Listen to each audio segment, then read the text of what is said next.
Blog Talk Radio. Good evening, everyone. This is me, Jonathan Alexander, and I'm here to host our show, Live Laughter Happiness. Today, I have my co-host, Barbara, here. Are you there, Barbara?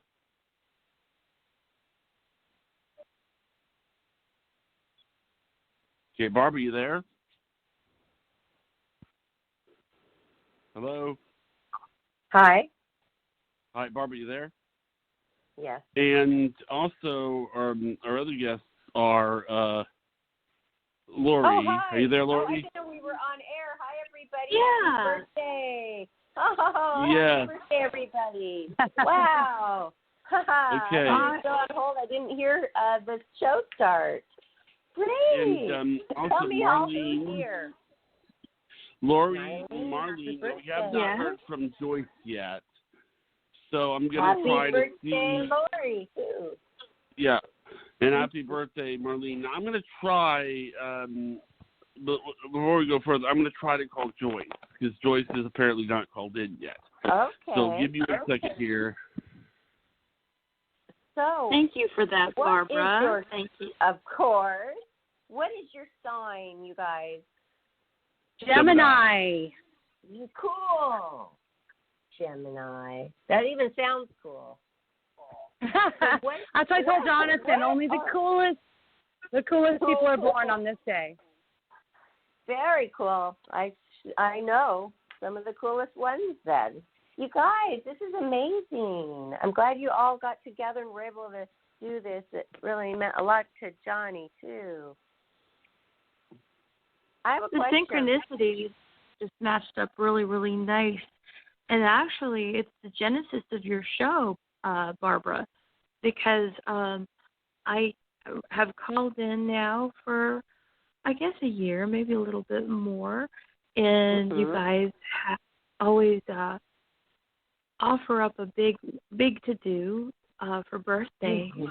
Yeah. And I remember your birthday, the birthday show for your birthday, and a former host that you used to have that's no longer with you, that one, and another common, I guess, psychic reader that's no longer with you, and you guys were just so wonderful in honoring her special day. And then what caught my attention was that I think Johnny said, well, my birthday is May 28th. And I go, wait, back up a minute. He goes, what? And I go, well, that's my birthday as well. And ever since then, he's been mentioning that him and I have the same birthday. And I don't know what happened, but he also mentioned Maureen, that he knew Maureen had the same birthday. Yeah, I Maureen, found out about that today. Yeah, I found out about that today. I mean, that's just amazing, because we've had Maureen on twice and we didn't even know that. And Maureen did some theta healing on Barbara, and it was her telephone fear. You remember that, Maureen? Oh, I enjoyed that. Yes, we did. Yeah, we did a reading. I was going to ask Barbara if she ever got her dog. Oh, I know, and I want to, but I just haven't yet. You haven't found them, or it hasn't come to you yet?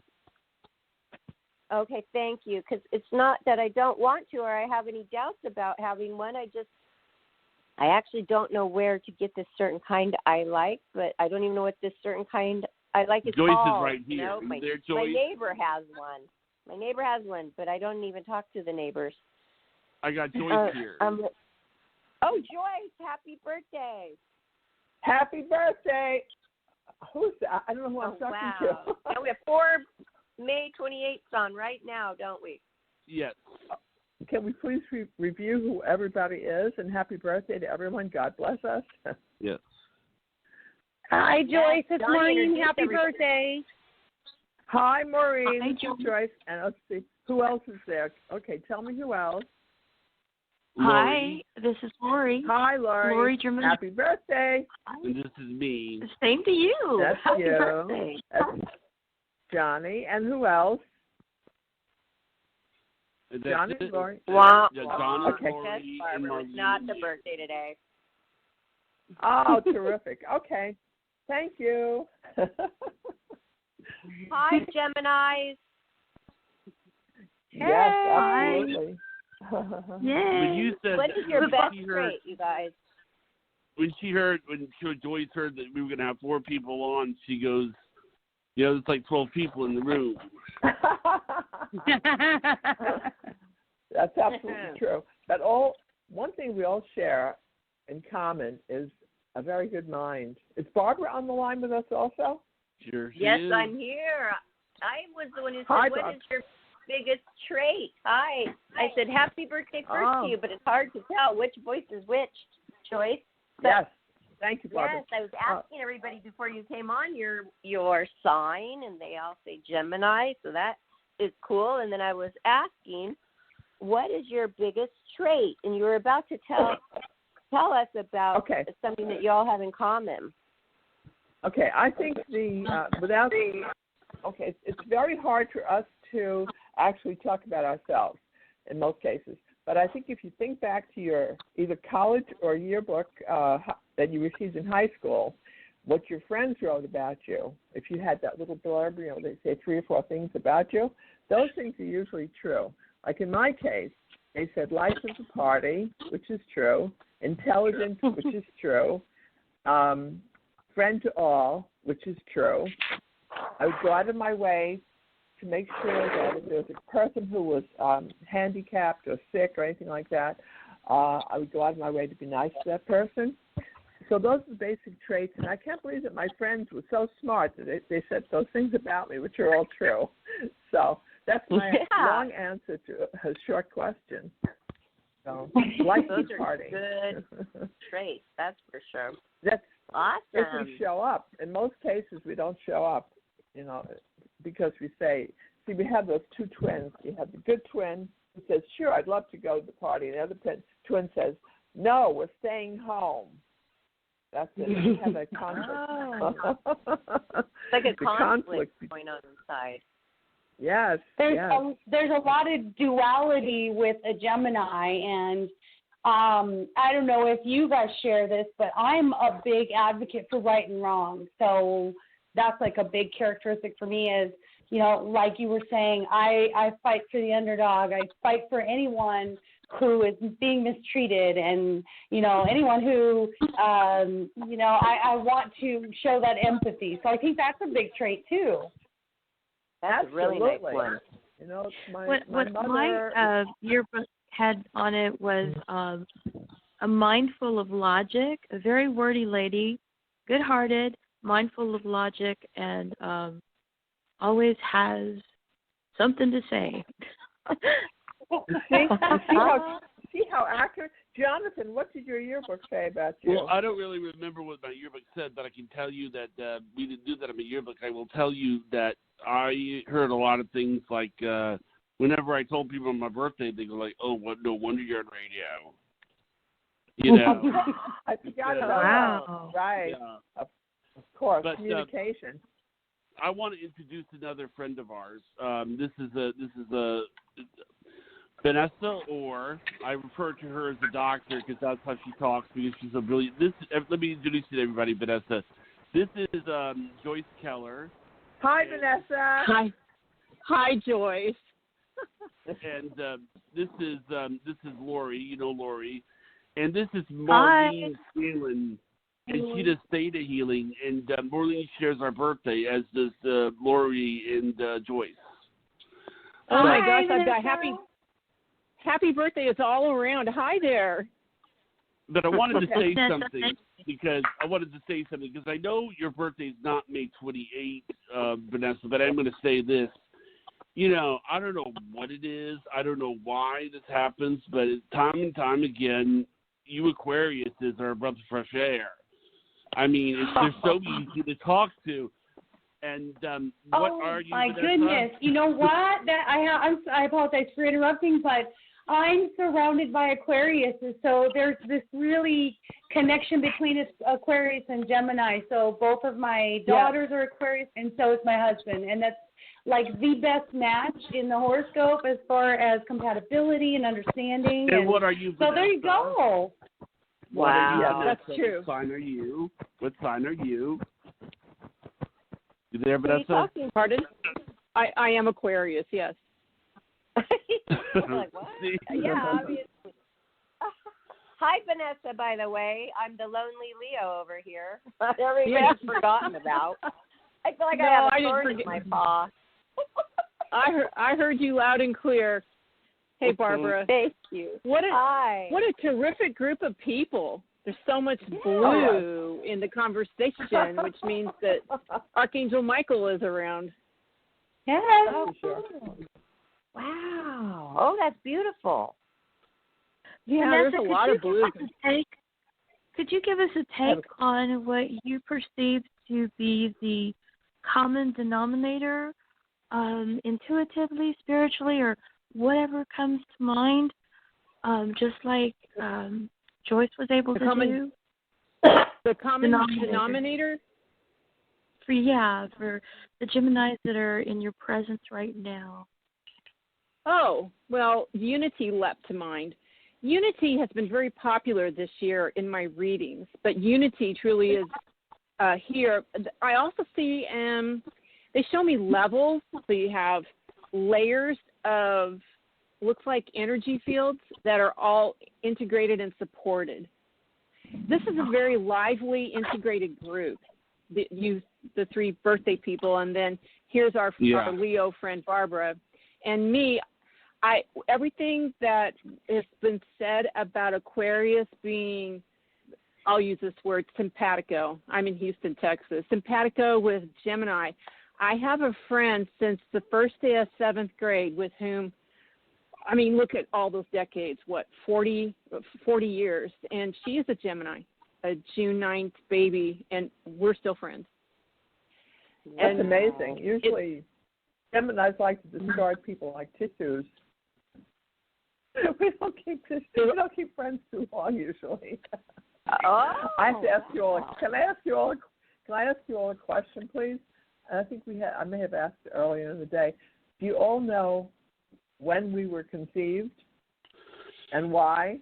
I saw that.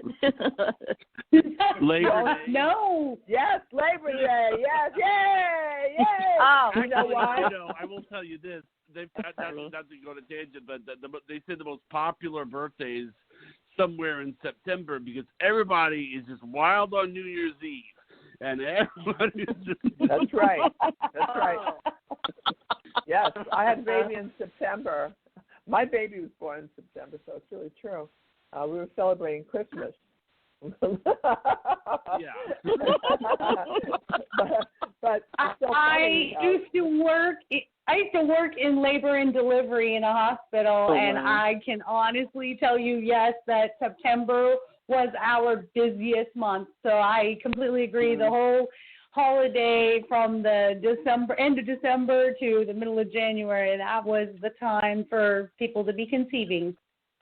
Wow. Yes. Yeah. Valentine's Day. So what do you all think is going on now with this seclusion? I've just about had it. I'd like to get back to life. Tonight I was going to tell everyone, and I'm going to give everybody this wonderful quote from my nephew, which is just so sweet. He is autistic, but he says the most brilliant things, and he'd hear Joyce laughing because I know what Joyce is hearing. Apparently, my nephew Van is so mad about being sequestered that he wants to go kick that bat in the ass. Oh my goodness! Oh my goodness! Well, autism is a funny thing because I think the Rain Man may have been autistic. Is that correct? And yes, he was. Oh, yes. You see that extreme brilliance. And can someone please explain to me now? Maybe Jonathan, you can give us a better understanding of what's really going on with autism. I would love to know. Well, I'm just going to say something, and I want to first. I want to introduce another friend. Okay. This is Hope Holland, and Hope. I'm really glad that you could show up to tonight. This is Vanessa Ori's. Well, happy birthday! Of course, happy birthday. Happy birthday, Hope. I put Hope Holland on The Sims 4, and I made her a mermaid. And But I was gonna say this is who was always online. I was gonna say something about autism. I was saying that I think it's sad in a way, but in a way it's a blessing. Like, for example, we see things in kind of in a way to where everything has to be the same. Yes. But then again, it's kind of like, it's not in a negative way. I mean, it's not like for example, if I say something that I'm worried is going to take people off, I apologize 10 times. And I've had to sort of learn not to do that. And I think a lot of the people here on the phone with me have helped me not to do that.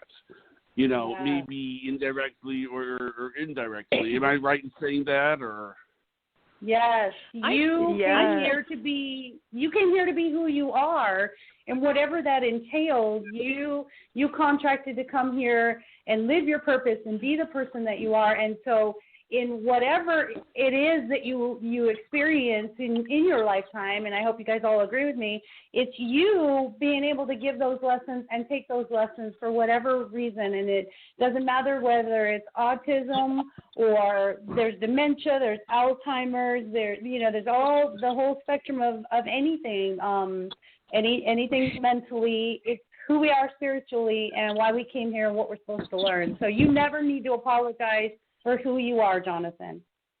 Exactly. No, never. And I to just be want to chime honest, in and say real quick. I spent a lot of time over, I guess, the course of last Saturday, even past this Saturday, talking to Jonathan, having little interviews and little conversations and a lot of back and forth texting. And this is going to just blow you all away. This guy is so smart. I couldn't keep up with what I needed to write because every time I thought I had my article finished, he would blow me away with even more backdrop of how it was that he was able to formulate. And he's got a very scientific mind.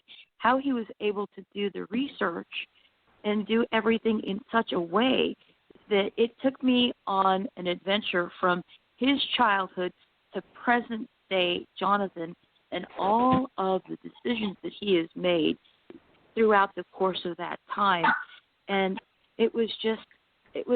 I'd love to write a book about him. I mean, it was so interesting. Mm-hmm. And he saw the final article. I could have written more. It just...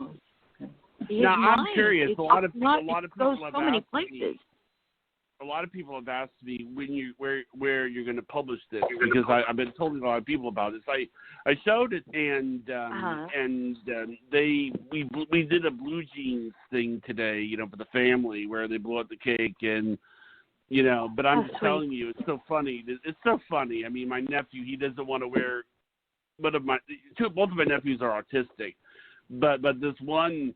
Because it's something about clothes or something wearing shirts. He won't wear a shirt. He'll just run around without a shirt on, and he's been obsessively watching the whole Florida thing. Like, okay, Florida's reopening. Florida's into phase 1, and actually, I want your opinion on it. I've actually thought about having my autistic nephew on. But there have been some people, and I guess they think that he may not be able to handle being on. And I think if he's around the right people that he's comfortable with, that's just my opinion. But getting back to your initial question, it can be published wherever you want it to be published. It's yours. Just include my name as the author. Don't change any of the verbiage, but you can publish it wherever you want to. I mean, would you know where to publish it? Yeah. I mean, I could go to medium.com. There's plenty of places I could have it published. But I do know that you have a blog, so you can start off and put it on your blog. And, I can publish it at bigger places. Please publish it because you probably know more about the publishing than I do, and I don't want to accidentally do the wrong thing. I mean, No, it's yours. Just keep my name and the integrity of the article, and it's yours. I understand. We can publish it on there. I would love to read it. I would Sure. love to read it. And there's something I want to add to Jonathan. How long have we known each other? About a year. And I have to tell you, you have been not only an extremely honest human being, your heart is so beautiful. You would never intentionally hurt a fly. And that is so rare to find this day and age. People don't care. They care about themselves. You were so thoughtful. You were so caring. And it's been nothing but an extreme pleasure from the moment you and I spoke, from us even working together, just everything. And I honest to God think that you have something so special in your heart that it just touches people. But I want to say something, being that both you and Vanessa are on the phone. You do know whenever I talk about Vanessa, or I call her doctor, because it's like talking to a doctor. And I'm the one on the beach. Hope Holland. I always imagine Hope Holland. This is what I would see. It's like the way she talks. It sounds like she's laying on the beach with sunglasses, giving you advice. So. And it's funny because I grew up on the beach. Yeah, and that's why I imagine she's kind of a mermaid. That's so great. Barbara, you would be happy to know that I did mention you, of course, in the article, because it has to be known that you bring such a brightness and such a softness and a well-rounded balance to the show. And I did mention that. It's in the article. Oh, that's sweet. And that's very true, too. Thank you, Vanessa. Yeah. And what a wonderful gift to do a writing. Was that for his birthday? Well, I've been meaning to do it for a while, but the situation presented itself. And, as I was writing, I said, by the way, he's got a show May 28th, which happens to be his birthday, and oops, mine too. What do you know? Oh, it's your birthday too. Happy birthday. That's awesome. Yeah. There's 4 people here with the same birthday. Oh, really? Happy birthday, everyone. So who is it? So it's Jonathan, Vanessa. Not Vanessa. No, not Vanessa. Joyce, Maureen, Maureen, Lori, and Johnny. Wow. Well, and Vanessa and I are just friends saying, hi, happy birthday, everybody. Yeah. I'm sorry, I thought that was Vanessa who was talking last. Yeah. She is here, but she's just, when is your birthday, Vanessa, exactly? It's January 29th. But that's you know what? I mean, I can participate a little bit in this, because 30 years ago on May 30th, I had my son John. So there you go. Yeah, and my favorite cool. I'm a NASCAR fan. I like the analytics and I like the analysis. And my favorite driver, I did not know this, his birthday is also May 30th. So This is a very popular set of days. Yeah. These are smart people peppered in here between, the May 24th and the May 30th. Not that none of us are not that the Leos are not that the Aquarius are not, but this is an interesting, loving group. Yes. Yeah. Hold on, is your favorite race car driver your husband? I'm sorry. Your husband, he was a race car driver, right? Is that your favorite? Yeah, he's a professional. Is he the May 30th? No, he's a Libra. He's so nice. Libras are so nice, aren't they? Fun and nice. They are extremely nice. So fun. Yeah, they're just the nicest people. Every Libra I've ever met is just the nicest dear heart, and so is he. And yes, he is, and he's won so many things, and so he's got loads of trophies in his mother's attic, and that's how I found out, is that he. Oh, really? He's not talking about himself, is he, much? No, he's not. I don't think Libras really do. I think they tend to look at others, and they're very joyful around others, it seems. Oh, it seems so interesting. And that, who said is it Maureen that said that the Aquarians are the best combination for the Gemini as friends? Gemini. The three air signs. When I was dating, I would meet people and kind of research on what the were, and the Aquarius, they would always say that this is a 100% match because just this understanding and this meeting of the minds, and we just get each other. And since, like I said, I'm so Aquarian, and it's funny about you're a Leo because my friend is 20, so it's their combination, Gemini, Leo, and Aquarius, that just are loyal people, and we love to have fun, and there's a lot less judgment. I think there's a lot of black and white signs, and I think we're all kind of gray area except one another. Oh, wow, I love that. I know that they said Leos go well with Cancers, and my best friend since 4th grade is a Cancer, so that made sense to me. And the Aquarians I get along with, my brother is one, and so funny and super smart, and Vanessa is one, and all of you guys are Geminis. So we make a fantastic group tonight. I believe that Hope is a Cancer. Am I right, Hope? Yeah, I'm a Gemini. My birthday's June 16th.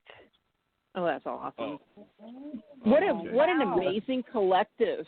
I mean, this is an amazing, because when I stepped onto the call, I was shown so much, and then someone asked me about basically what I saw. I can't remember the exact words, but this is a very interesting collective, and I rather commend you, Jonathan and Barbara, for bringing the collective together, especially on your birthdays here. Our friends. I was surprised, to be honest with you, that you because normally on your birthday there are other things planned, and like for example, Maureen, I told her about this morning, and I'm thinking to myself, well, she's probably off for some family thing tonight, but I'll just let her know. Oh, okay. I mean, it was like, what do you normally do with your birthday, Maureen? Wait for your call, Jonathan. That's all that I had planned today, was just waiting to talk to you. Yeah, it was very spur of the moment, but Joyce said it best earlier. She said, look at the synchronicities, and that's what happens with the universe is components. We were all supposed to be here at this time and space and this moment to come together, and I love it. I love you all. It's amazing. That's really well said. Thank you. Good observation. Yep. Yeah. For any of the intuitives or any of the intuitive readers, do you see any kind of commonality, positive, or anything that the Geminis should look forward to or should plan on for the new? Well, it's an anniversary. It's the anniversary of life. Everybody, arrived on the planet May 28th.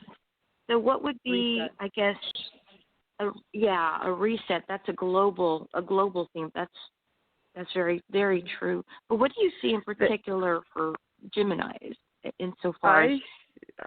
I don't mean to cut off, but like when Spirit talks to me, Spirit cuts me off. So then it's like I move forward because they'll keep talking, and then I'll miss half of what they're saying if I don't say anything. But Geminis, and this doesn't go for Geminis. This goes for other signs as well, but especially Geminis. Extremely smart, well-focused. They know exactly what they need to do when they need to do it. And with this, what we're calling like a new reset, we're going to be on automatic where we just kind of know what we need to do and how to handle things. It's going to be a very strong setting that's coming in through all of us, like even as a collective right now. And it's going to be even better than what it was in the past. So I just see everything bright. I got the same thing. Everything I got amazing. Shift. Yes. It's like I got full body chills, and then and I heard shift, and I completely agree with you. I feel like we're all stepping into that next phase. And if I may ask, if you don't want to disclose, I understand. What birthday is this for everyone? I'm just curious.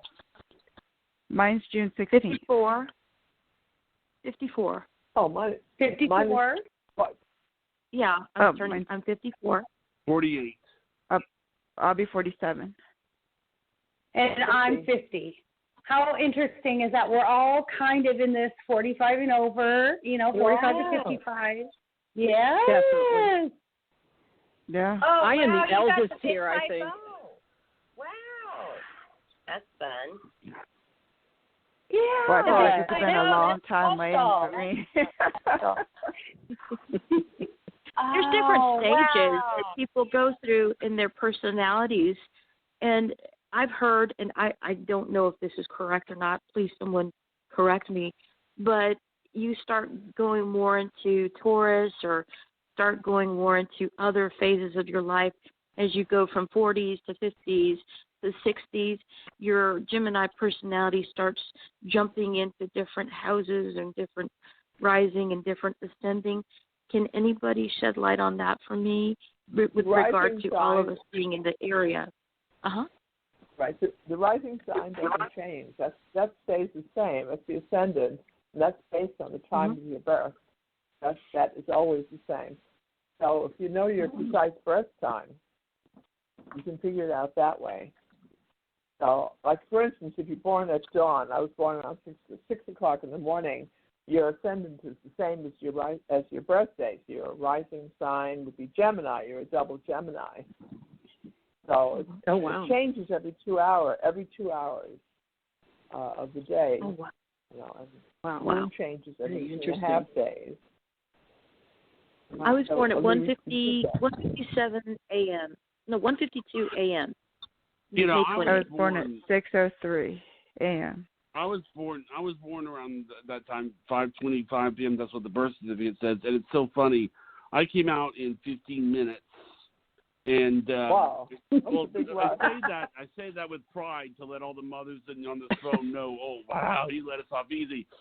I mean, I came out in 10 minutes. It was like I almost came out on the car there. And so every year on my birthday, the night before, I said to my mom, I said, "So Mom, would you be having you're having birth pains right about now?" She goes, "No, son." But my mom. Can I make an observation here? In addition to all of us being born on May 28th, we're all moon babies as well. So I was 7/11, and everyone just said they were born in the AM. So I don't know. I love throwing all of these little components in there. That's pretty cool. Yeah, and the moon sign is very important. That changes every 2.5 days. So the moon's the emotions and the way you feel, the internal part of you. So do you all know your moon sign? No, I don't. No. Okay. No, I don't. So I'm not by my ephemeris, so. But it's just interesting to hear you all talking at the same time. It's great. I'm listening. So what's coming up this year? What would you say is something besides like empathy, mental acuity, communication, humanitarian issues? Those are all Gemini issues. What to work on as Geminis? Because I'm not chatty Kathy. Definitely patient. I would say. No, I've got too much patience. Yes. It's the ability to kind of let negative things go, and actually, Vanessa has been able to talk to me about that because, she's been able to sort of mentor me about letting negative things go and letting things, I don't know why I think people with autism, maybe it's the autism thing, we sometimes bring up old things more than maybe we should, and sometimes it's important, and I think Vanessa has been able to kind of, sometimes, Vanessa, about this, like there's negative energy that gets attached to you if you get the drift. Yes, I do. Yeah, and that's what you've been sort of helping me with in the past, I'm glad I think, couple of months. Yeah, I'm glad. something from that too. When you told Johnny to say that, to get out the negative in his mind that's in there right away, cancel amazing. pink flight. I do that Pink now, light. and it works. Yeah. It does. It's Saint Germain's pink light of healing. And the cancel is immediate because your words perform so well. And it's interesting because client to client, caller to caller, you can pick up their energies as to how much command they have in the scope of their words. And you can fix that for them. You can equip them by basically waving the wands that are their words, and it empowers them.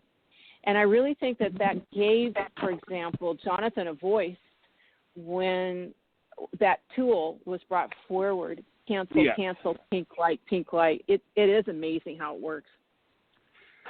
Yeah. That's good. Very Instead of evocative. having to avoid something, you can face it head on and just say that and be so aware and in tune that you can conquer anything. Well, it's very evocative against negative. Yeah, I remember, Jonathan, you and I had a talk on the phone offline, and then I remember, Barbara, we also talked about this in one of the shows also, where we just talked about being able to just say, if they're not contributing to or serving my purpose here, then I need to let that go. And, Jonathan, I don't think it's an autistic thing. It's a human thing. And as a life coach, and like she said, the canceling out in the words, it's the fear of being able to speak our truth. And when you get that, like Joyce said, it's so empowering. And then because your fear is the reaction of others when you do that. So when you're able to finally speak that truth, and then you see that the reaction was not, horrible, the sky is falling, then you get more comfortable in it, and that's when you're empowered to continue to do that in a healthy way. Oh, very well said. I agree. I don't think that that's an autistic characteristic per se. Jonathan, just to let you know, you're in the same company as me. I'm like a bulldog. I hold on to pain and things from the past, and I don't let it go, and I rehash, replay, reword, and I've been working on that for all my entire life. So I don't know quite how to stop doing it. It's like a rewind in my brain, and I don't want that to be going on anymore. Hey, I don't mean to interrupt, but I will say that oftentimes it's a disconnected loop. In other words, I think these energies, we as souls here on the phone, for example, and those listening, we are people who like to have a complete homework assignment. In other words, the assignment is finished. The lesson is learned. But when we engage with people, for example, God bless the narcissist, they don't like to have a complete thing with you because they like to keep that hook and that bait out there. When we step away, from example, from energies like that, and we invoke something interesting, I'm going to suggest a tool, is you put your thoughts, I call it a wave, some people call it a bubble, and you say, I am not a person that can be controlled. I am not your ideal match. And you send that back to that person on a wave, or like, they talk about bubbles, and keep applying it to that person. Because there are these things called chords that you're finished, but the other person may not be finished.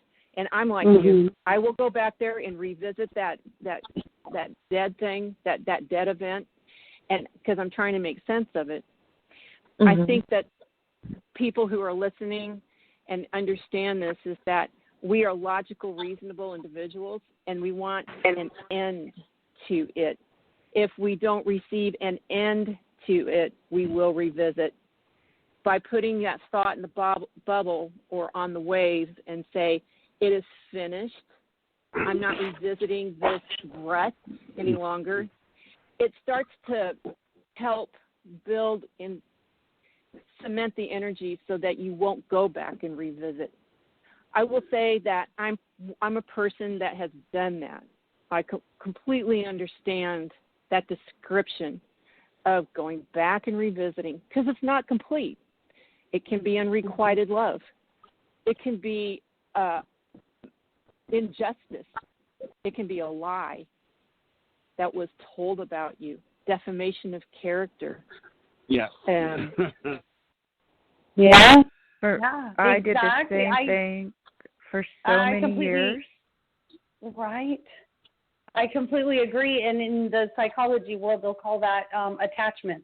So emotional attachments. And I love what you were saying, and what it is this need to have closure. And there are just, when you accept that you don't have to have that closure, then you can move forward. But with our duality as Geminis too, we've got this logical side. We want you to believe what we believe, or we want you to kind of understand and see our side. But then we also have this emotional side that has these attachments. So kind of balancing the both of them is the key for us. Interesting. I learned a lot right there. Thank you. For me, I did the same thing until I learned the red balloon effect. And I just started putting what I couldn't let go of in a red balloon, and I would send it out to the universe, whatever that issue was. And I said, I send this with love and peace, and I would find something grateful, whether it was a relationship, whether it was anything that was something important in my life that I just didn't want to think about anymore, that it was just time to let it go. And I would send it out to the universe. And every time a thought came in my head about that, I would say, I let it go, and I let it go with gratitude, and it didn't come back. And eventually those thoughts just stopped coming back. Because when you send it to the universe, it takes care of itself.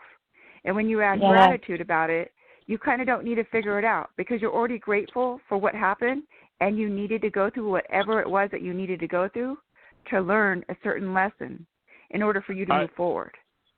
I want to say well something. Said. This is not the first time that Vanessa and Hope have been on the same show, and I'm glad that you're both here, because I want to go ahead and say it. You have said the most wonderful things about each other. You have really said the most wonderful things about each other. Hope has said wonderful things about Vanessa, and Vanessa, she said a lot of wonderful things about you. So it's really good that you're both here. Well, thank you. Thank you. You know, it's good to we feel people, so it's different. And when your heart is just open, you don't look for certain things. You just recognize really good people. And when you see that, it's like, oh my gosh, this person is so great. So we don't recognize. I mean, of course, we could feel bad people, and then we just kind of okay, we'll just. But when we feel good people, we just want to tell the world, just such an amazing person. I love it. And you guys were talking about phase, like you were talking about phases that we go in. At this phase, especially being 50 today, this is Maureen, by the way.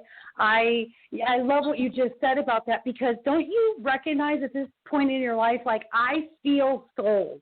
I don't meet people and just look at the superficial. Like, I feel souls, and I don't know any of you face to face yet. I feel your soul, and that's the phase that I'm so excited to be in. I told my husband, if I live to be 50 in one day, I'm good. I did everything I wanted to, and I love life, and I can leave. You know, I've got a lot more to do, but I'm just saying, don't you notice that as you age, you go, I just feel that person. I feel them. Not I know them or I like them, but I feel them. Yeah. That's a nice thing. Oh, I got goosebumps on that. Off of that I know, me too.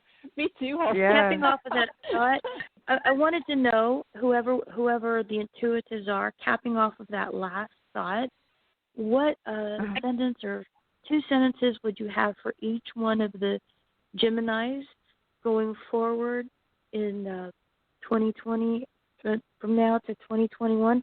And I'm open, so if you wanted to say, Lori, all you need to do is listen more to your gut and less to your ego. I was just going to say, Lori, trust your intuition. Yes, trust your intuition, number one. Those are your spirit guides talking to you. So trust them. Your first thought, your first gut feeling, those are your spirit guides. The second one, that is your brain trying to convince you to do otherwise. So going forward, always trust your first gut feeling. That is the correct way to go. And know, without a shadow of a doubt, you are completely in control of your own reality by the thoughts you think. So just hone that, own that, live it, believe it, receive it. It's yours. Like, this is a very powerful, this is a very powerful shift coming through that is just going to be just so amazing, so amazing. So own it, believe it, receive it, accept it, and just live it to your fullest. Now is the time. Lori, I'll piggyback off of her by saying, follow the emotion. So if it feels good, you're on the path. If it doesn't feel good, get back on the path. And it's that simple to just say, this feels like something I should do. I have joy, I have fun, I have happiness. that's your guide to say, I'm exactly where I should be. When you're off on, I'm feeling negative, I'm bringing up the past, I feel depressed, I feel anxious, then you know you have some work to do to say, let me get to a neutral place where I can find happiness again. And when I'm back in that place of joy, then I know I'm back on my path. Good point. Very well spoken. Definitely, yeah. Wow.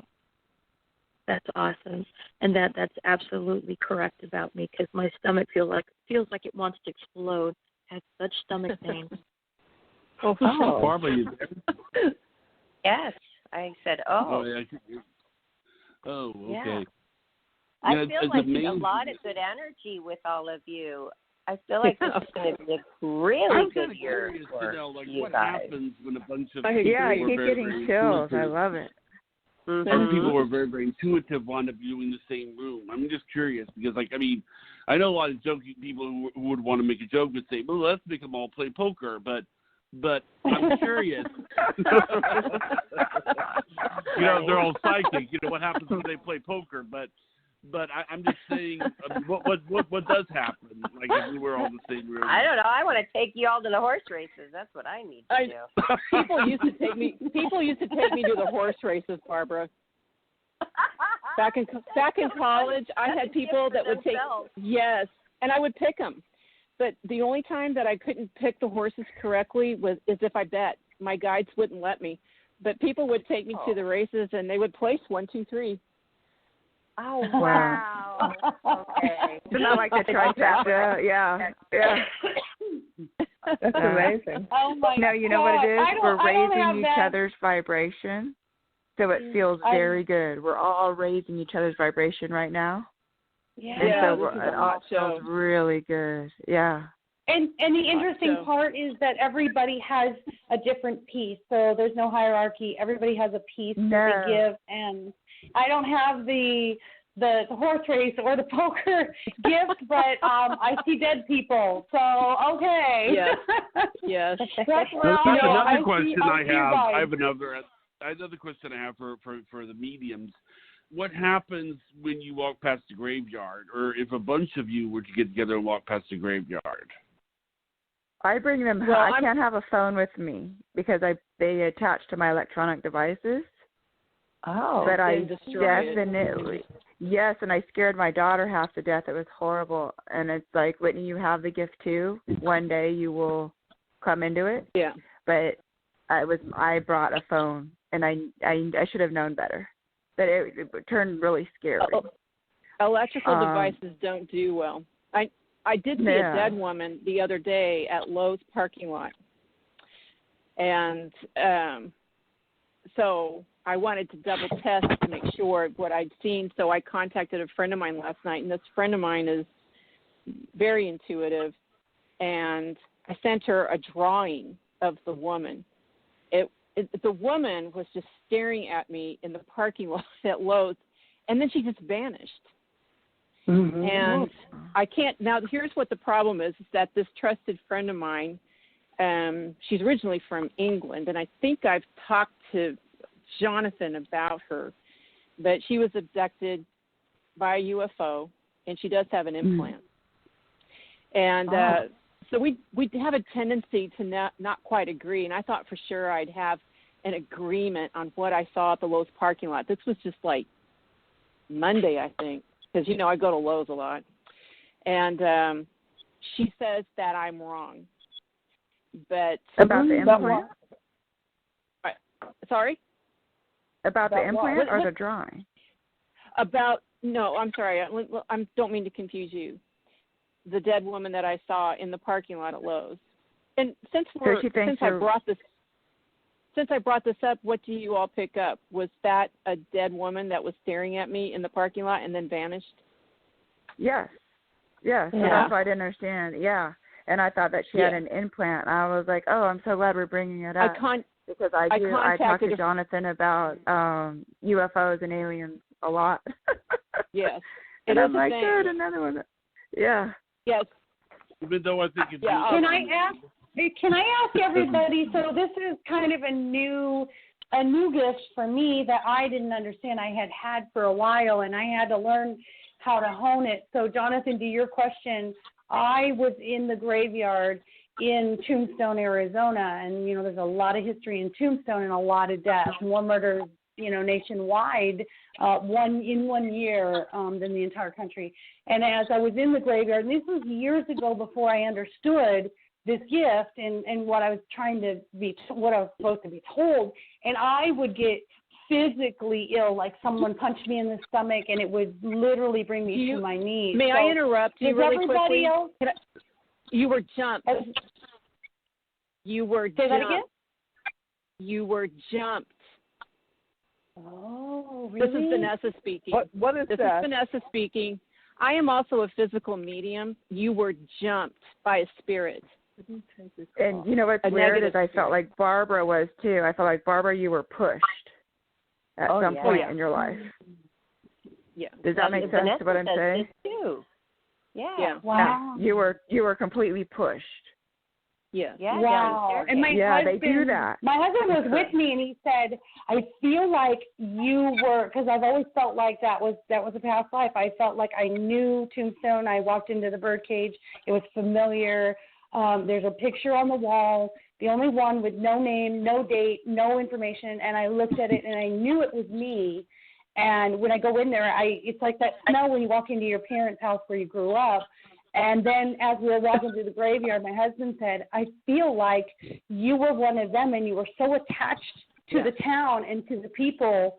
To be honest with you, I think I was a madam in the brothel, but because it's so comfortable for me to be in the brothel, and like I heard myself, get out of my space, everybody's in my area. And it was only when I saw people dressed in period garb. So I knew there was triggers from something in my Akashic record. I have the chills. So there was a woman, and she was heavyset, and she was so jealous of you. She was extremely jealous of you. That is the woman that pushed you. So she's like, Kate, probably. Yes. Yeah. Like, she was so jealous. You were actually pushed. And they will do that. So when you were in the cemetery and you felt like you were getting stalked, you were actually getting stalked. Like sometimes they do that. Yeah. What does that mean? I mean, I've never heard that expression. So they're here still just dwelling. They have not ascended. They haven't gone to where they're supposed to go. They're just haunting. I call it a loop. Yeah. And they're just haunting, and they still hold on to what they held on. So like the woman that was very jealous of Barbara and this is lifetimes ago. She's still living that, but she can't see the reality that we're seeing. She just still sees her reality. So when Barbara walked in, she knew her energy, because you're still the same being. You're just reincarnated over and over and over again. So when she saw you, it was like, no, now you're in my space again. So you had it. You guys went back and forth. I would like to. I feel that. I completely feel what you're saying. That's exactly, and you can't explain this to others, but that's exactly what I felt. I was like, this was my domain, and someone didn't want me here. What I have happens something to say. It's a bumping of energy fields into one another, literally. Yeah. Sorry. I was going to say something. Not to jump in and then you can go back to the topic. I've said this before, and I think I've said this to all of you. I am starting a TV channel, and I just realized that everybody here that's on the phone, I would love to have them on that channel in some capacity, and I'll go down the list. I mean, Vanessa, whenever you're on our show, you do a lot of things that people sit back and they wonder, gee, how is she doing it? And it would be great to see you on a visual perspective. Maureen, you do your theta healing. I would love to see that on video rather than on audio. Hope, Hope, you have wanted to talk about relationships for a long time, and your past, and you have said to me that you wanted to get it all out. And I want to Joyce, help women that are stuck, or they feel like they're stuck in abusive relationships, and they don't have the strength to leave. And I want to give them the strength to leave. And Joyce, I really believe that you would have a lot to offer as well. I think that, if you would like to I would love to have you on. I'm starting a TV channel. It's me and Barbara. We're doing it, and it's going to be on Roku. Mm-hmm. Oh, that would be great. I wrote 10 books. So nice. So in the 10 books that I've written, there must be something in there that you might want. I don't know. Okay. Yeah. I just want to interrupt the thought. I just, it was something I realized just now. I mean, seriously, you're all so brilliant, and you know, I mean, like, you know, Vanessa's always been my doctor, and Hope is always the girl in the bathing suit on the beach. You're forgetting something. Wait, you're forgetting something. I'm interrupting you right now, Jonathan. Yes. Do you remember a short time ago you asked me about one of your friends' illnesses, and I told you what it was? What was it? Fibromyalgia, I believe. Oh, you said it couldn't be diagnosed. Remember, you said it was correct? I just thought of that. I don't know why I interjected that. But anyway, go ahead. Yeah, I don't really know who you're talking to, but I mean, this is something, you know, I would love to put all of you on a television show that I'm doing, or a television channel. So that's just a thought. You know, I would love that. Jonathan, you know what I just observed, guys? This is what I just observed. It just came to me, is this integration of each of us, because I feel like we all share that same exact vibration. You were talking about relationships.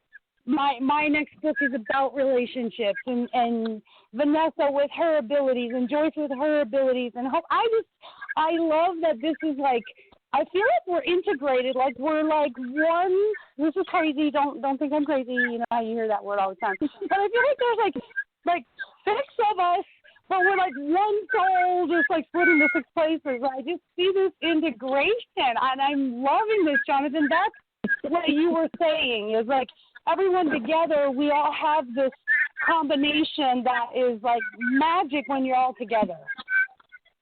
Yes. I think that's so lovely. Nice. Yeah. And Barbara, you that know, is, really nice. is a lot more psychic than she leads on. I mean, isn't that true, Yeah. Barbara? That's true. According to Vanessa, yes. Yes. Thank you. So allow me to interject quickly. Is that when you come along with like-minded people, for example, in this situation tonight on this show, your energy fields start to heal and accelerate, and your gifts and talents, because we're all psychic, but we all have the capacity to shut the psychic capacities off like a light switch. So when they come and jump into play, it's because you're with like-minded people. Oftentimes, if you work with a psychic and or a medium, you too will start to accelerate and align with the energies of the psychic and or medium. I hope that makes sense. Or an energy. Draws it out. So how many psychics? We have 4 psychics and mediums. So it's not contagious like the COVID. It's just everyone has it. And you can perfect it, right? Yeah. It's a pretty contagious. It's a healing. Yeah, I love catching. I'd rather catch this than anything else. Yeah. I'm sitting here. That's good. That's a good point. I like that. Yeah. I'd rather catch this God. than anything else. That was great. And I have another question about psychics. Okay, this is something. I was talking to a psychic today, and it was some confusion over what someone said about her and everything. And then she called me back, and then on my birthday, she goes, "Happy birthday." And she goes, "You were taking part in gossip," and she gives me this long lecture about gossip. And then I'm thinking to myself, after I got off the phone, I started thinking about her, and I was like, look, with all due respect, I don't know where you draw the line. I mean, okay, first of all, obviously all of you at some point has had to tell someone, I think your spouse might be cheating on you. Now, wouldn't some people call that gossip? I mean, I don't understand the difference. I think it depends on the circumstance. I don't know. That's not gossip. So, yeah, gossip would be like if I called you and I said, guess what? So-and-so's cheating on so-and-so. But if someone's calling and wanting to know, I have a bad feeling, is it true or not? And we tap into the universal truth, and it comes out truth, it's not gossip. But if I were to call someone randomly that it was none of their business and it had nothing to do with them, then that would be gossip. Oh, I love that. I love that. And Jonathan, I would add to that and say you go with your gut. If it feels good to tell the person because you want to be honest and you love and care about the person, then you say something. If not, it's their lesson to learn, and they will find the truth. The universe will give them the truth, and it's not our job to do that. What do you think, Vanessa? Yeah, everything everyone is saying here is accurate. I have a question. How much life does a lie have? Ooh, only as much life as you give it. Only as much life as you give it. Okay. Do you have to keep pumping that lie full of life? Yeah. Energy, as much energy as you give it. If you give it energy, it grows and it expands. But if you like burning out a fire or like burning out a cigarette, if you nip it in the bud, that's it. It's gone. Okay. I totally agree. Where attention goes, energy flows. So the more attention you give to negativity, the more momentum it picks up. So the less attention you give to something that's not positive, it will die. It will have no choice because that vibration will fade, and then the better vibration will gain the momentum. Okay. And a lie takes on a life of its own. It really forms into something really ugly, toxic, really bad. It's just best to always speak the truth, whether it's going to hurt someone's feelings or not, but you're not trying to. But it would hurt them worse to know that you lied to them, and they would never trust you again. Some people, like for me, I'm one and done. You lie to me, that's it. Like, I just, in the back of my mind, I don't think you should tell them if they don't ask you, though. If you spoke to somebody and say, hey, I think that, and you don't have any back up to give them proof except for that you're just psychic, maybe you shouldn't tell them that because they might not want to hang around you. No, and only if they ask, because they're certain. What if they just don't want to know that information, or that planted a seed of doubt in the relationship?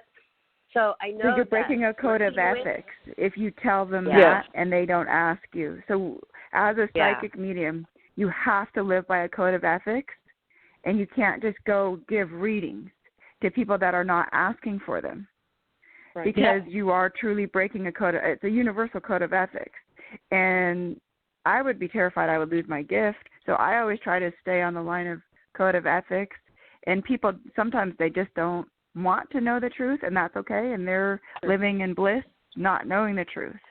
But it's not for us to like destroy them.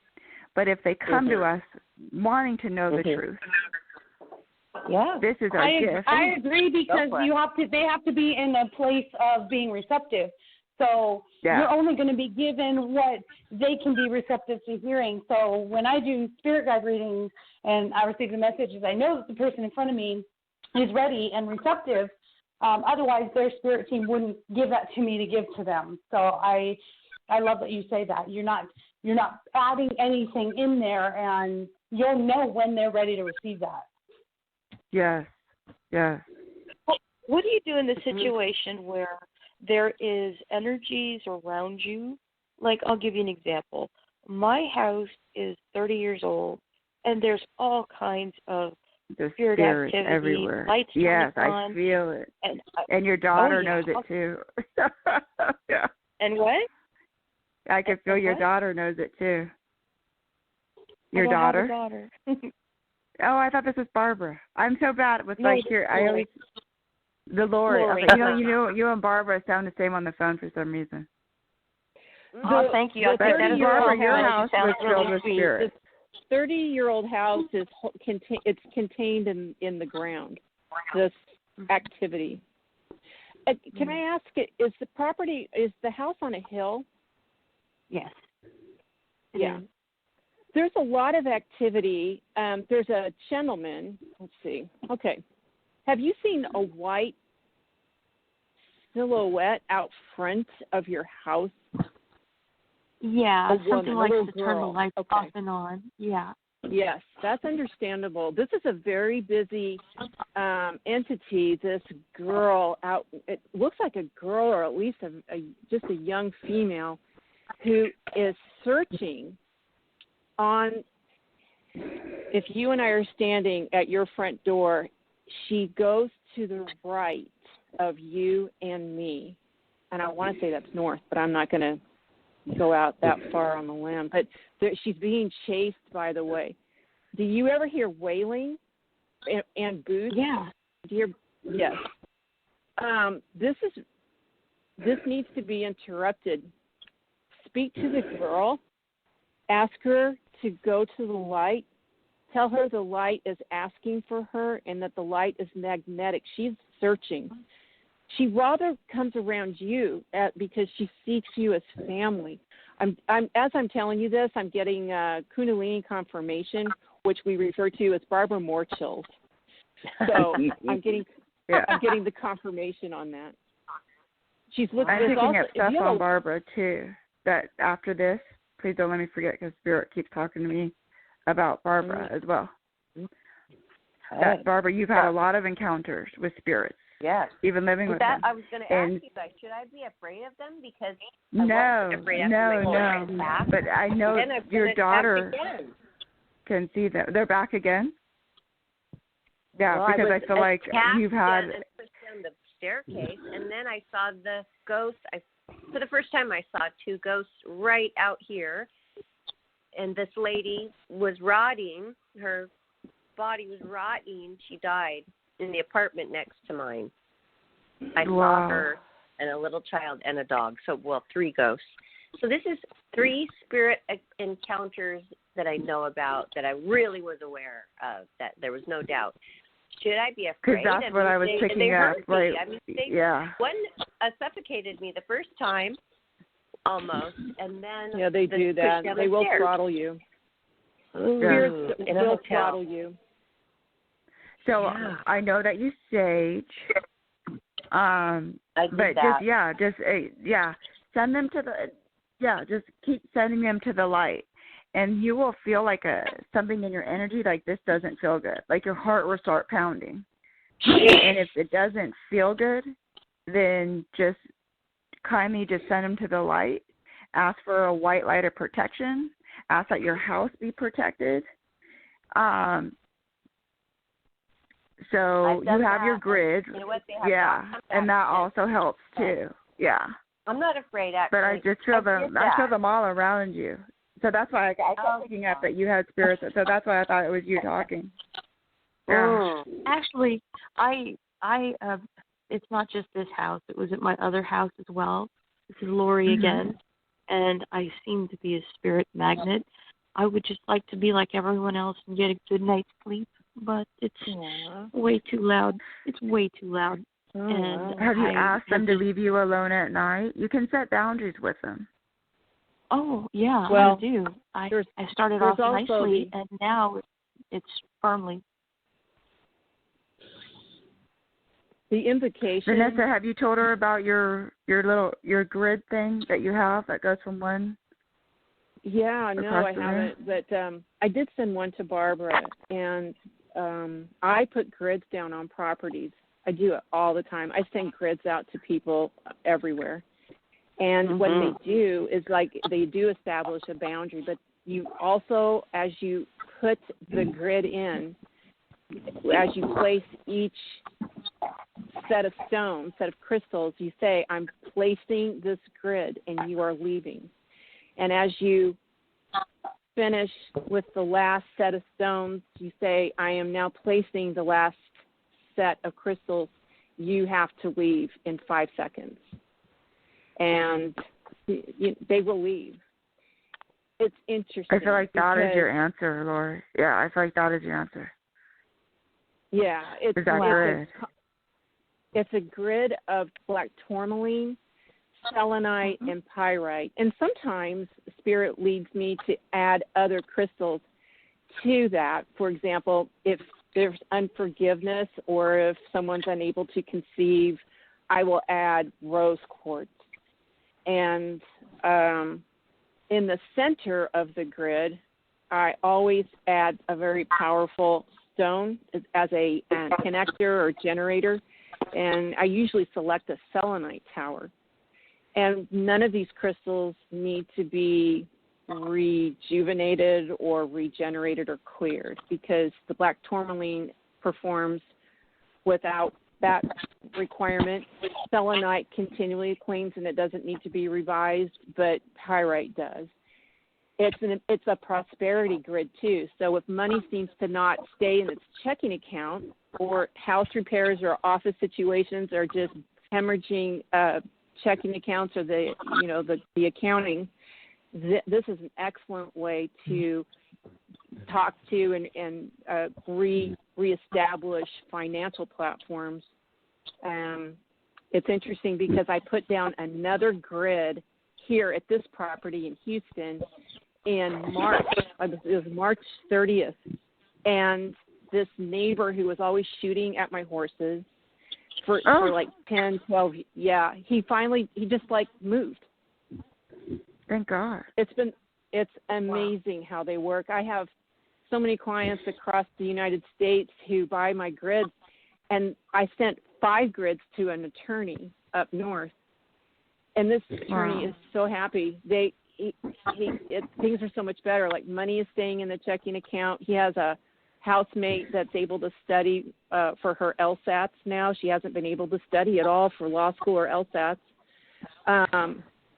It's what you do is, it's a physical medium. You go through the property and you look and see what it is that's causing a disturbance. And there were so many disturbances in this house. That's the short side of the story. But the grids tend to really talk to the entities that are there because, and by the way, sadly, we have so many COVID deaths, sadly so. I am very cognizant of speaking to anything that comes my way, for example, here at this house, because they find you. Each of us who are here on this call tonight and out there listening, they find us because they see your light. And so you must That's what they were attracted to. Yeah. And you call in the light and send them on. I mean, I won't go into detail about that. I know we all have platforms of how to accomplish that. But it's very busy out there right now, and they don't know they're dead. And so we have a lot of hauntings and people who are stuck in between worlds. Yeah. And, sometimes it does get too much. I lived right across from a highway, I-10, and there were so many deaths, and I would see them walking across to right where I lived. Oh, right. Yeah. And then I would have men just screaming in my room, horrible things. And I said, you know what, you're angry, and I will not allow you to be here, and I'm sending you to the light, and if you choose not to go to the light, you need to leave where I live now. Exactly. And they were gone. That's exactly And my right. friend said there was a man walking around where I lived. Well, as long as you're outside, you're not allowed inside. But if you can really set boundaries with them. But I'm really feeling the grid will just eliminate it all. I really do. True. In your case. I really, really, really, really do.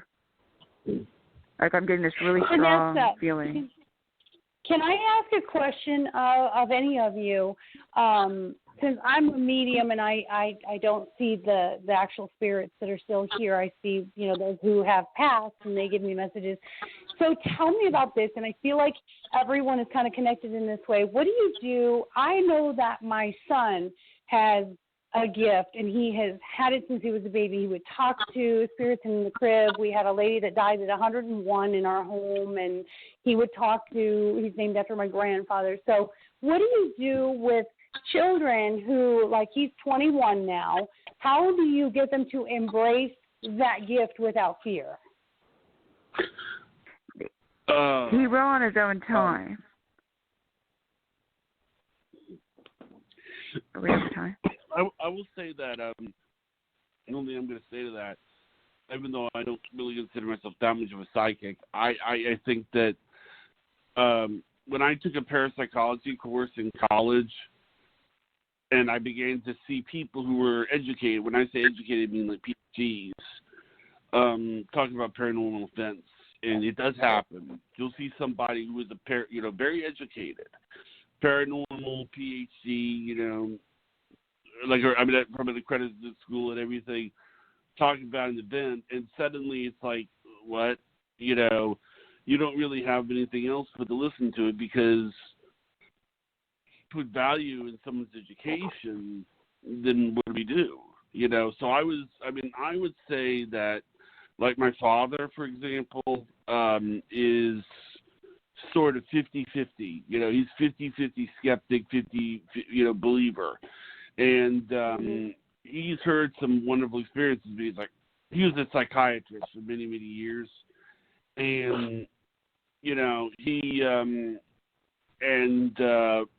like a good example of him is that he was watching, I think it was James Randi one time, and my father was like, this is ridiculous. The only thing James Randi does is he does something, and he says, okay, if there's a hidden camera there and a magnet under there, that proves how he did it. Doesn't prove how he did it. But then at the same time, he will look at a psychic and say, this guy's faking it. So he's sort of 50-50, you know. And I think that there's such a thing as healthy skepticism. But I think it's sort of an evolving thing, because I talk to a lot of people that say they're psychics, you know. So I think with the more people you talk to, you sort of become more comfortable with it, because then you feel like you're not alone, if that makes sense. Well, can I say something? No, totally. And I noticed more people will believe when it's a personal experience, right? So if I do a reading for someone and I'm able to bring, you know, someone from their family in, they do tend to believe it more. So he has to have more of his own personal experience to understand it. Mm-hmm. Okay, I was going to say something. That you mentioned Randy before, and you know, the amazing Randy, who's supposed to make us all look very bad. I was on both the Oprah Winfrey Show with him, and I was on with Regis Philbin twice with the amazing Randy, and I was on 3 times altogether. And none of those times did he give me the check that he has crumpled in his pocket, because he was not able to make me look bad or prove that I was fraudulent. So I don't even want to hear about the amazing Randy, because he's just a magician, and you know, there's nothing going on there. And you know, I'm tired of fighting. So if you were to say to me, well, what can we do to make ourselves look better? There's nothing, because I think we're light bearers. I've been listening, and you've all done an amazing job of bringing truth and light, and I think it's working slowly but surely. I think this whole shifting of the third to the fourth and fifth blah, blah, blah, blah dimension is very much what is needed on the planet. It's overdue. That's all I wanted to say about that. Yeah, I like that. And if you notice, the younger generation is discovering it. Cool to see that. I'm tired. The younger generation is shifting. I'm just very tired, because I've been doing this for a long time, as we all have, and it's been an uphill battle. And on the bright side, you have people like Jonathan's father, who's a psychologist, who is fair. A psychiatrist, he's fair. He's saying, you know, maybe Randy's a jerk, which he really is. But maybe not everybody is real. Your father is being reasonable. That's the point I wanted to make, Jonathan. He is reasonable. Yeah. He says that. I think this is something that he also said. He said that, you know, we live in a world where you can talk to God, but if God talks back, you're crazy. Exactly. That's the most profound. That's the most profound thing I've heard in a very long time. That's very well said, Jonathan. That's very good. What he told me. Yeah, you can say anything you want to God, but if God talks back, you're crazy. You know. Exactly. Okay, so that was very well said. That he gave us that. So the point is that I don't know if in our lifetime we're going to really see a change in mentality, but it's good that Jonathan's going to be doing a TV show, right, Jonathan? That's great. TV channel, but yes. Okay, you started. Well, my daughter and I started a TV channel also, and it's called Kellerology, based on our last name. So we also have 2 YouTube channels. And now, is this on YouTube or is it on television? I don't know what she has done with it. She said it's going national on TV, so I don't know. Right now, we started with YouTube, and I really have no idea. Okay, is it on Roku? I don't know. We're only 2 weeks into it, so I'll let you know when that happens. Okay. But right now, it's just... Did your daughter have a gift as well? To a certain extent. Does your daughter have the gift as well? Busy, I'm trying to tell you, to a certain extent she does, but she's so busy being a Virgo and being so analytical that she covers it over. My son, who is Pisces, is much better at mediumship. So I'd have to say they both have. But it's a struggle for Virgos because they have to stop and think about every single little thing. This is really true. And when you're psychic, you can't really be like that. You have to just say, well, maybe this is true, and give it some time. Give it a little space. I don't know if that answers your question, but yeah, it does. I have my daughter. She'll be 29, and she actually found my little Zeke, who's my dog, who's my soulmate. So she uses her gift sometimes, and when I say sometimes, it's maybe once every 5 years. But she knows she has a gift, but she just puts it away, and she likes to live in the third, what we call the third dimension. But when she does use her gift, it's for these amazing things. And I said, Whitney, your whole life should be this way. But she's born in September 27th. So I don't know what sign that is. I don't know if that's a Virgo or not. It's Libra. Libra. Is it Libra? Yeah, but she just rather not.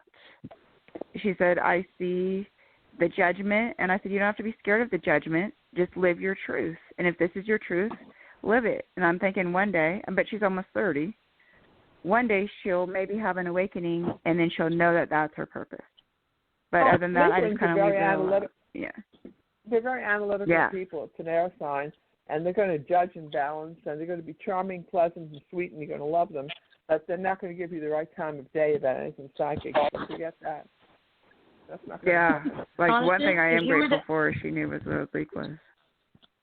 Jonathan, if you that's amazing because my son that I was talking about that's 21 is also a Libra.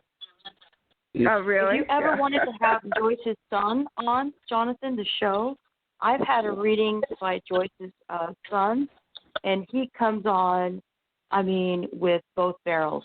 Joyce's son is a chiropractor, and he is so good. It's just like it's like he's reading the way that it comes out. The way that her son does the reading is amazing. But who's speaking? Who just said? He's a chiropractor. He is good. I called into her show one time. Lori. What's your name? Lori. Oh, it's Lori. Okay. I know, Lori. I'm sorry. Both of us, we keep getting confused with you, but you and Barbara sound alike on the phone. Oh, well, thank you. I'll say my name. Yeah. Well, I had a reading one time with Joyce, and she had to hold her son back. He is, oh my God, that is a phenomenal reading. And there was him, he's a chiropractor, and you had another doctor. You're welcome, very welcome. You had another doctor. It was your son and another doctor and yourself. And that was the time that I was invited to a Zoom presentation, a Zoom show that you all were putting together. Oh, wow. I think that was a few weeks back. Is that the one that my daughter did? It could have been, but I know for sure that your son was passing out his number and letting us know to text, and he gave me the Zoom code, and I got so busy that it was on a Friday. They were going to put that together on a Friday. It was wonderful. Thank you. I appreciate that. It's like, we never know how our children turn out. We're never sure. Yeah. If I find the link, because I save everything, Jonathan, I'll send it to you. I don't remember her son's name, but I know he's a chiropractor. Scott Keller. His name is Dr. Scott Keller. That's right. Scott. Okay. Yeah. Okay. Mm-hmm. Dr. Scott. That's Keller. your son? Yeah. Okay. He's very gifted. Mm-hmm. Well, thank you. When he was a baby. He's the ultimate Pisces. They're the most. I think they're the most psychic sign. He would say to me, "I think you need to change my diaper now." He was just, and he'd say, and he was reading my mind. He was reading my mind even when he was a baby. And if I'd be sitting at a light and daydreaming, he would say, "You have to go now." I can't. It's really very, very intuitive. His hands are very special because I'm shown, and you could probably ask him, Joyce. His hands vibrate when he gets into the auric field of a client. He doesn't even really have to be in a room with a client. He rather knows just by long distance, if you will. He does probably long distance healing, but his hands are so special. His eyes are very thank you. special. I was telling you said that. Healing. All right. Yeah, good. absolutely. Right, I do long distance healing too, and I for some reason, maybe you all can give me an answer to this. I think that distance healing, in my case, is more effective than hands-on healing. If someone is 3,000 miles away for some reason, I don't know. I think there are better results with that. Contact healing is okay too, but I don't have an answer. I've had people who are on the other side of the world say, "Thank you, that worked very well." And I was like, "Oh my goodness!" It's like, what? How is that possible? Barbara and I did it just the other day. I'm a certified Reiki practitioner, and I wanted to know if Barbara would have received the healing. And we had a conversation this afternoon, and Barbara rather decided that. Well, I didn't ask, right, Barbara? I think you volunteered. Right. I'm just a channel, so I take no credit for it. But it rather helped. On my back, I woke up today and I thought, I can't believe it. I am not creaking around in horrible pain where I almost want to cry. Wow. Wow. Yes, and then I amazing. remembered, she did. She must have done the healing on it. And it was amazing. So thank you. This stuff really does work for all of you listeners. This is really amazing stuff. I'm so grateful that I'm on this show. I mean, what a perk. I have all of you around me taking care of me. It's wonderful. Lori, where did you come from? Lori, do I know you? Do you know Scott? Are you Jonathan's friend? Who are you? How do we know? I am. I called into the show. I'll tell you the synchronicity. I called into Jonathan's show, and I picked up on your energy. And I was remembering a reading that I had with you on Jonathan's show. So something in my mind told me to go to Blog Talk. Boom, there it is. Joyce Keller. And I go, okay. Oh, thank you. Okay, that is, yeah, and it's synchronicity. And I just clicked, and there was your son, and there was another doctor, and I was like, wow, I didn't know the show was here. Wow, and I just listened to my gut. I just listened, and it was almost like you were talking to me because I could hear the reading that you gave me on Jonathan's show, and then I thought, okay, let me go ahead and finish doing what I was doing. The thought wouldn't stop, so I was compelled to go on Blog Talk without even having the computer on. So I went ahead and went on, and I'm like, oh wow, Joyce Keller's on. Whoa. How did that happen? And you can't get called into the show. No, it was you were inviting me. It's hard to get well, telepathically, you invited me. No, I'm sure. I think that's so I'm dear. sure I did. I appreciate that. So, Jonathan, tell us your plans. Where are we going with all of this? Well, my plan? I mean, what do you mean by plan? You said that you're going on live TV. What's happening? What I'm going to do is I saw a thing that says how to start your own TV network. And I was skeptical at first, so the first thing I did was I called an old teachers who worked at my own school and majored in broadcasting because I wanted them to see if this made any sense to them because it didn't make any sense. I've never heard anybody tell me that they were going to help me get my own TV channel. I've never heard anybody tell me that. And they said that, and apparently what it is that we're living in a different era than the way you and everybody here grew up. For example, because we have the internet now, which we didn't have 30-something years ago, 40-something years ago, it allows this to be easier to do. And another thing is Roku even says on their Wikipedia entry that they're giving people an opportunity to have their own channels. So everything seemed to go okay. So I bought this course, took it, and then I bought all the tools that I needed to put the videos up. The other day, I have to pick a category. Well, what I did was, I'm a universal person when it comes to like wanting to talk about a wide range of topics, So I said education, and then I made the slogan be "Learn about everything," so that way I could have something. Basically how everything relates to education, is what I did. And then the other night, me and Barbara and our friend Linda, who is a relationship expert, filmed about 5 episodes for the channel, and then I'm in the process of uploading them. So it's going to be education. The first one's going to be educational, and the thing is like, for example, like Hope. I'm going to talk to Hope about what she can do about educating women who are in a relationship and are afraid to get out. And then I'm going to, if Vanessa's interested, I would like to do maybe some muscle testing on the channel. And then, I think that the way I like it is that this is going to be video, and people are going to be able to watch it from their television sets, not necessarily from just their computer. Does that make sense? That's terrific. Yeah. Yes. Yes. Because it'd be on that Roku great. stick, right? Where do you have Roku, Hope? You know what? Everyone in my family has Roku except for me.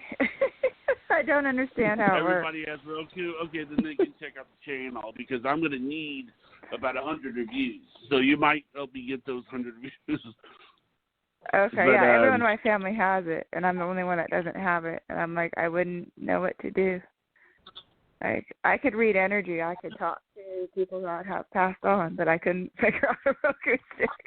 Well, actually, that's one I'm thing there I've with found. you. I'm right there with you. This is Maureen. I'm right there with you. This is something that I found, and I just don't. This is the one thing I've found, is I found that the most psychic people in the world cannot program a VCR. I mean, it seems that's totally me. that they all seem to like say to me, because like I know that Joyce was telling me, she goes, I don't know anything about internet. I don't know anything about internet. I mean, I'm a complete idiot. And then I would say, and then but then I would hear this other psychic. It's like the more psychic you are, the less tech savvy you are for some reason. Yes. I don't know. Maybe is that true? Well, It is so true. Yeah. It's really very, very, it's very sad, because when my husband was here, my husband was alive, he took care of all the technical problems that I had. And I was telling Jonathan after Jack died. That's why I made her a Facebook page. I made Joyce the Facebook page. Exactly. But I Jonathan, you're my hero. So sweet. You really are my hero, Jonathan, because you came to my rescue. How tech savvy are you, Vanessa?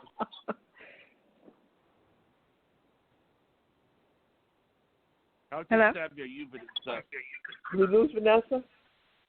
I'm here. What happened? I think I cut out or something. Oh, I was asking how He tech wants to savvy know if you were. you are technically savvy. I am. I used to teach computer classes when I was first out of college. That was one of my first jobs.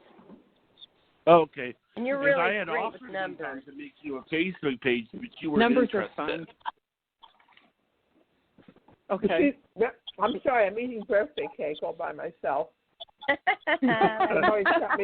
Somebody sent me birthday cake, and I had such a low dip in blood sugar that I had to actually go in the kitchen to get some birthday cake. What I wanted to say is, I think Vanessa must be in genius category because if you're using the left side of your brain and the right side, that's pure genius. I'm an absolute idiot on the left side of my brain, as Jonathan just told you. I had no idea about my VCR, my computer, or anything. And Jonathan came to my rescue and set up a whole Facebook page for me. So I did understand you were really helping me with your Facebook page. Yeah, he's been thank a great you. friend. I tried to tell the ex-husband I knew everything. He just didn't listen to me. You can use both sides of it. Yeah. That's why he's the ex, right? Yeah. Yep. Get rid of him. I think he knows now. You know what? Yeah, the magic, the key is you have to marry someone. My husband is an engineer, so I don't have to worry about any of that mathematical, logistical stuff. I can just stay in the spirit emotional side of it, and he can figure all the rest of that out. That's nice. That's why I married an engineer. But then, unfortunately, he died. But what you said about I married one too. True. Same here. Oh my gosh, I married a mechanical enginer before. That's what my husband is. Oh my gosh, everybody married engineers just for that reason. Electrical. Great balance, we were married right? for 8 years. Yeah. Well, I finally married an Mine's engineer. an electrical engineer.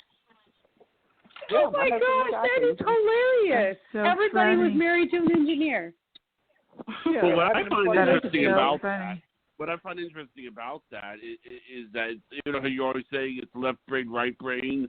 I mean, you know, you would think somebody who is so interested in math and that's the engineer would evolve. You know, it's interesting, like how they.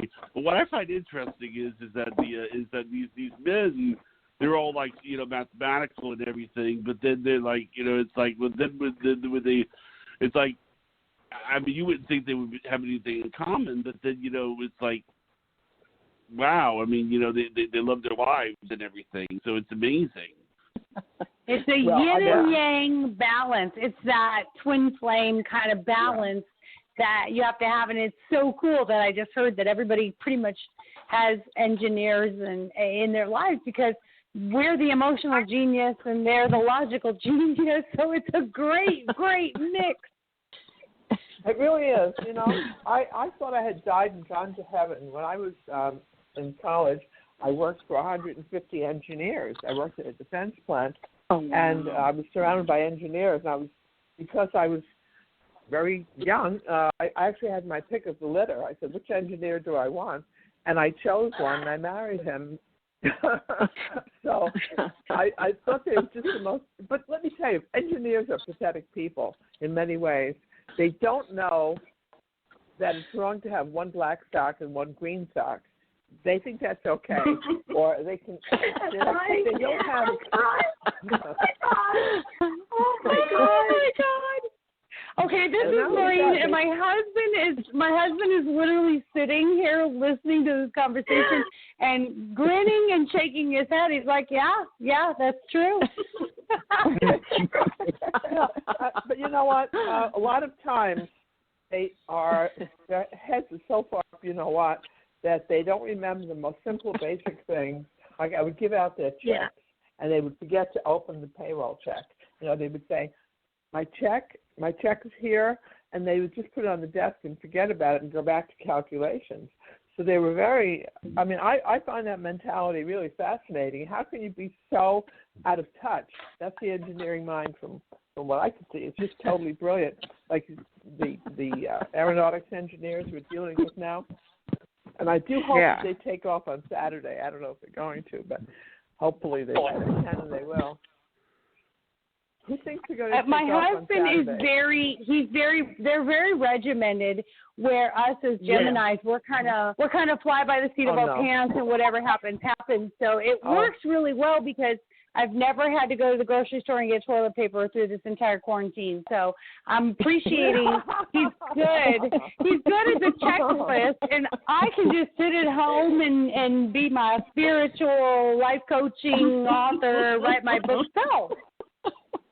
Right. I have a funny story about toilet paper before the COVID-19. Okay. There was a store by our house, and it had a sale, which normally I wouldn't even have enough room for it. and it was $7.99 for 36 rolls. $7.99, and it was good quality. And I kept picking it up, thinking I would need it someday. I'm like, why would I need this? This is like years worth of toilet paper. And I kept putting it back. Oh, boy. And then I kept being drawn to it, like I need to pick it up. And my friend Cora was like, are you having some type of, like, emotional attachment that you're not able to, like, will just walk away from it? I'm like, I don't know. Like, I keep putting it down, and then 5 seconds later, I keep picking it up like I need it somehow. And within 3 days, COVID-19, came out, and I'm Did like, you buy it? God. I bought it because I could not walk away from it. Every time I walked away from it, 2 seconds later, I walked right back. And my friend Cora was like, what is wrong with you? Yeah.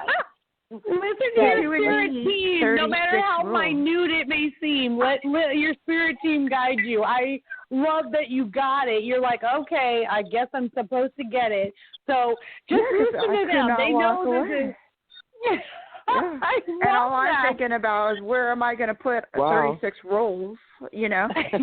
And then I thought, this is crazy. So I put it back. I think this is crazy. And then 2 seconds later, I'm right back, and it's in my hands. And Cora's like, what is your emotional attachment with this? I'm like, I don't know. I'm just going to go with it. Oh, my God. That's your spirit team saying you have these necessities, and we're going to meet them. There you go. Yes, and so when everyone was worried about toilet paper, I'm like, well, I don't have to worry about toilet paper for a year, thank God. So, yeah. My husband is so regimented, he would get up at 4:30 in the morning to go to work. He was an essential worker. He didn't have to go to work, but he's so regimented as an engineer that he would go to work, and he knew which stores he could hit and when they stocked. And I was like, wow, that's a lot of energy and brain power towards that. And I don't get it, but I'm so happy that I don't have to step foot into a grocery store. Thank you. I love you for that. Yeah, isn't that great? Yeah. We need to run him off on a copier. Bingo, bingo, bingo to everything. Bingo, bingo, bingo. Does anyone have any predictions? Since we're all very psychic, are there any predictions about this virus? About desires? About virus? Mm-hmm. About COVID. Well, I keep being shown about that. COVID. Yeah. I've told Jonathan I've seen 2 guys working on this since end of February, middle of March, and it's in Ohio at a medical school in Ohio, and I didn't know that there was a medical school. I can't remember what town. What town did I even say? Was it Cincinnati or Cleveland? I don't remember now, Jonathan. I don't know. But it was in Ohio. Yeah, it was in. And so there's my prediction. It's like I've been shown that, and I've tested it repeatedly. And it's two guys. One's in medical school, the other one's in pharmacology school. Very, very advanced. And they've been breaking it down and trying to work on it. So there's my brush with fame right now there's the prediction for COVID, is that they're breaking it down and looking to disassemble the virus. So is that a vaccine? I get a yes. There is. I wouldn't, and I mean, this is just my personal opinion. I hope no one takes it personal. But there is a vaccine, but it's created by the wrong people right now. I wouldn't take it in a million years. Right. Like, I'm not going to name names. Yeah, I agree. And because their intention of it is bad. But I do, what you just said, I truly believe that there are true scientists that are really going to try to. But, you know, COVID has been around.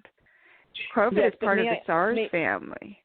I hate to interrupt, but may I augment the suggestion of what you're saying, Hope, is that I keep seeing little nanobots or little microbes put inside the vaccine unwittingly. Microchips, yes, and I didn't want to say it because every time I say it, people are like, what are you talking about? I'm like, this is good enough. But yeah. Marketing it so I'm like, please, I'm like, begging people, don't get the vaccine. Right. I feel like, this is Maureen, I feel like this was a moment in time that we were supposed to, there was a division of, if you're enlightened and you're moving the planet to a higher vibration, it's like we're deciphering between those who are going to stay where they are and they're not ready for the awakening. And then the other side is those who are ready for the awakening, they're going to be strong in moving forward and knowing what the truth is. And I feel like there's a definitive line in the shift of moving the planet toward the higher vibration. That's just kind of what I've been doing.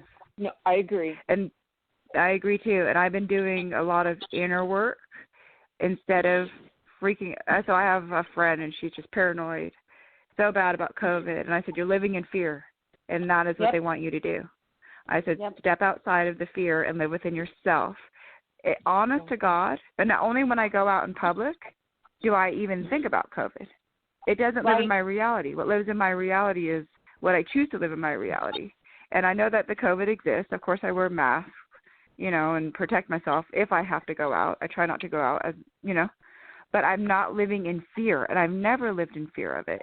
But I know that it will come back around, but I hope to God that we handle it better than how we handled it this time, because everybody lived in a mass hysteria of fear that spread fear that it didn't need to. There could have been, I feel personally, it's just my own opinion, better way to handle it. I completely agree. If I choose to live in peace, I will be in peace, and I will not observe anything that is going around me. I won't watch the news. I won't hear or observe or recognize those around me who are paranoid. I'm going to stay in my place of peace and harmony, and I'm a Pollyanna, but I will not allow that fear to control my life because I create my reality. So I love that you said that. I'm right there with you. Yeah. So I didn't even think about the COVID. I'm sorry, my dogs are going nuts. I have a client at the door. I didn't think about the COVID until I was out because I didn't watch the news. I didn't watch anything that was going to lower my vibration. I lived in my reality. And my reality stayed the same, but I actually went inward because I felt so many people living in fear. I could feel their energy, and I just needed to go deeper within me to not feel what they were feeling because there was so much fear out there in the world. That is not how the world was intended to be like. We're not supposed to live in fear. We're supposed to live in knowing that we have faith in the universe, knowing that we have faith that things work out in our favor, and they do. Everything works out in our favor. Faith is believing what you cannot see and the knowing that universe will take care of everything. And I have said this to so many people that this was a moment for us to take a pause, and physically and spiritually and mentally we were forced to go inside and say, what's important to me? What am I going to focus my energy on? So I completely agree with you. I love it. Yeah, that's exactly how I lived. And I didn't even think about the COVID until I was outside and I saw everybody. I just thought, living in all this fear is not healthy for anyone because dis-ease causes disease in life. And there's just too many people living in a world of fear, and they still are. They really still are. And they're not saying that COVID is not real. It is a flu virus. But I just hope next time it comes around that we handle it in a better way. Oh my gosh, I love it. You guys are my people. You are my people because I'm just saying we are a soul tribe. I'm just saying 2% mortality compared to 7% mortality 2 years ago for a normal flu season. I mean, you have to look at the facts. I'm in the medical field on my 9-to-5 job, and then spiritually I do my life coaching and that.